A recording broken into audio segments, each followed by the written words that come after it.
Everyone expects Christmas to be magical. Mine exploded like a firecracker. I was 29, 6 months pregnant, and newly engaged to a man I thought I knew inside and out, Matt. He was sweet, attentive, and always told me how lucky he felt to have me. We'd been together for 4 years. We met at a coffee shop downtown. I spilled latte all over his papers, and he laughed instead of yelling. That moment stuck with me. He was patient, kind.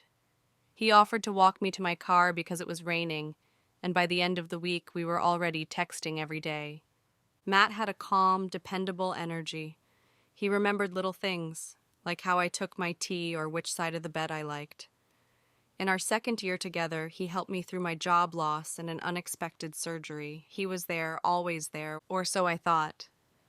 He proposed just before Thanksgiving.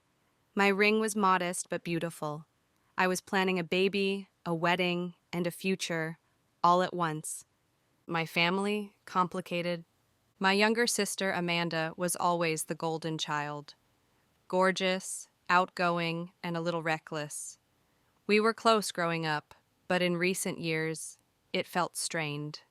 She always wanted attention, even if it came at someone else's expense. Matt and Amanda got along well, maybe too well. He'd always say things like, Your sister's hilarious. or Amanda would kill it in sales. I'd see them laughing at family events, their heads bent a little too close. Amanda would find excuses to sit next to him. At first, I brushed it off. I wanted everyone to get along. Once, Amanda posted a story from a bar, one Matt had said he was too tired to go to. He wasn't in the frame, but the voice laughing in the background, it sounded like his. When I asked him, he shrugged it off. Lots of people sound like me. He joked. The worst moment before the truth came out? I saw Amanda pick a piece of lint off Matt's jacket and whisper something that made him blush, and I said nothing. One time, Matt took me to one of his friends' houses to watch a football game. As we walked in, one of his friends clapped Matt on the shoulder and said, Hey, man. Amanda's here already? I froze just for a second. Matt laughed it off quickly. No, this is my fiancé. He said, pulling me in by the waist. His friend blinked. Oh, right, sorry. I smiled, brushed it off, even laughed. But the way Matt avoided eye contact stayed with me. At the time, I chalked it up to awkwardness, but later it all made sense. A friend of mine once called saying she saw someone who looked like Matt entering a boutique hotel with a woman, and she swore it wasn't me. She even described the woman's hair and coat. It sounded like Amanda. I laughed it off, told her she must have been mistaken. I trusted Matt. It had to be someone else. No way, right? Except the same night when I got home, Matt was in an oddly good mood. He brought Thai takeout, massaged my feet, and acted sweet, unusually sweet. I told him about the call. He froze for a beat, then smiled and said, Pregnancy made you paranoid and acting crazy.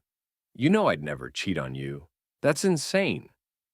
but his eyes didn't match his voice. A week later, Amanda posted a cocktail pic at a boutique hotel lounge I recognized from our past dates. The seed of suspicion had already taken root. 2 weeks before Christmas, I used Matt's laptop to update his airline info. The browser auto-filled his email. Nothing weird. Until I clicked the Attachments tab. There, nestled between receipts and work documents, were images he'd sent to Amanda. I clicked. Screenshots. You sure she still thinks it's hers? Oh yeah, she's so blissed out. It's hilarious. God, this pregnancy mood swing thing is exhausting. Can't wait for it to be over. You mean when she finds out? Or when she gives birth to your kid? My blood ran cold. It got worse.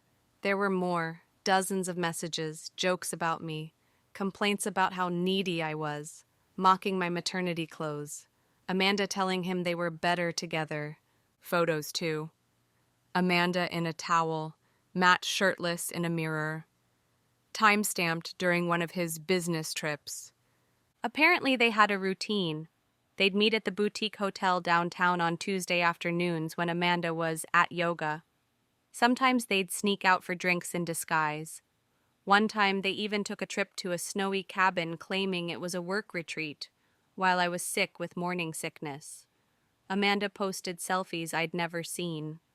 In one message, Amanda wrote, I can't believe she actually thinks you love her. I feel kind of bad sometimes. Matt replied, Don't. She's so easy to manipulate. It's pathetic. I copied everything, every screenshot, every file. I airdropped it to my phone and printed them. Yes, printed. Because this needed to be physical. I didn't cry. I didn't scream. I planned. I arrived at my parents' house on Christmas Eve. Everyone was there. Cousins, grandparents, even Amanda, already helping my mom plate appetizers like nothing was wrong. Matt kissed my cheek. Amanda hugged me like a sister. I smiled. Dinner was served, turkey, cranberry sauce, wine, sparkling cider for me. Right before dessert, I stood up.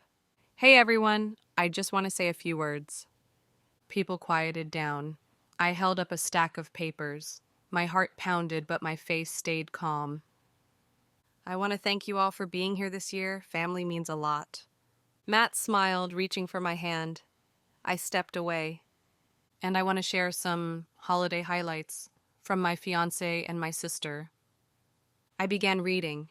The messages, word for word. The photos. Faces dropped. My grandmother gasped. My dad stood up. My mom froze. Amanda turned pale. Matt tried to speak. Let's not do this here. I kept reading. Photos, cabin, hotel, lingerie, lies. Amanda cut in. You're blowing this out of proportion. Matt, anxious to explain. It's not what it looks like. I held up the final paper. It's exactly what it looks like. I took off my engagement ring, dropped it in Matt's mashed potatoes. Then I walked out. Snow fell. My friend Clara waited in the car. My suitcase was already packed. I didn't say goodbye. I didn't look back. Amanda called the next day. I declined it. Then she texted. You humiliated me. How could you? I responded with one word. Good.